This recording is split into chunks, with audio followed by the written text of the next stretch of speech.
But one thing I started to realize before I came out here was how people act. I was sitting on my couch and I was thinking about how the people act in society. I was looking around and I began to see what the order of things were. And I truly understand now how this world is operating. It's not like I didn't understand before. But after some thought, I started to see that there is a law in this world. And you see, there's a lot of people that follow the law. It's the reason why some people take the crosswalk to cross the street rather than jaywalking. Or some people don't steal when they go into a store, they buy items. But there is a law that keeps order in place today. He's got a good message for today. So there is. I don't use the bathroom. Oh, okay. So there is a law that keeps order. But you see, this is the same thing in the spiritual realm. There is a law in the spiritual realm that even Satan has to obey. And just like this law, there is do's and there is don'ts.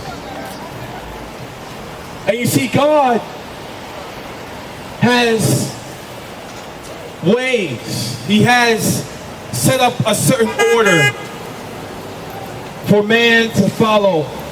And then you have some people that follow the order, and then you have lawlessness. But you see, for the children of God, there is a mediator, Jesus Christ. Just like when you go to court, you got a lawyer that fights on your behalf. And then the state has a lawyer, which they call a prosecutor. And ladies and gentlemen, what I'm trying to stress to you today, what I have to tell you today is that God made a way for people to live a life where they don't have to worry. And in that life, he has certain order things like thou shalt not lie and shouldn't murder, shouldn't steal, you know, love your neighbor as yourself. And he has this set up for a reason. You see, even though God knows the beginning from the end from beginning, he's telling us this not to control us. Because if God wanted to control you, you wouldn't have free will. But he set this way in the Bible so that you can avoid the things that are wicked. And you see what Satan has done is he made people think and realize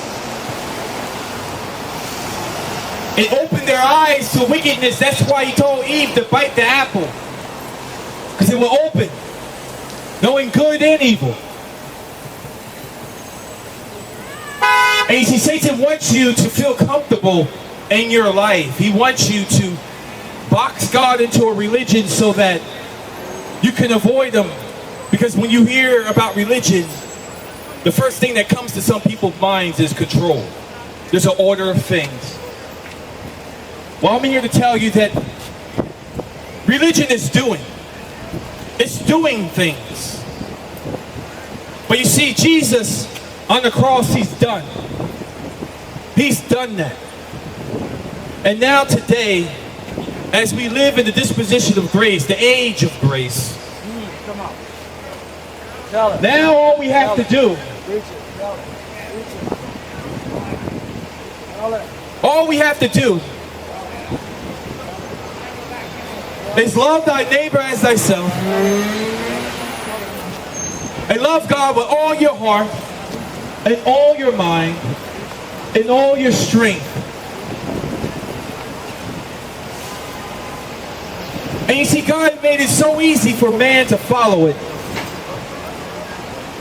But you know, when you begin to live a life, when you live a life outside of Christ, there's all sorts of things that happen.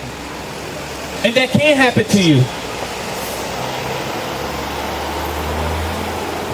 You go outside of the order of life. You know, I was just having a talk with a man today. He says, everyone is a child of God. And I said, what? I said, so since you're made in the likeness, since you're made in the image of God, that automatically makes you a child of His? I told him that some of us are children of God and some of us are children of the devil. This is our current reality.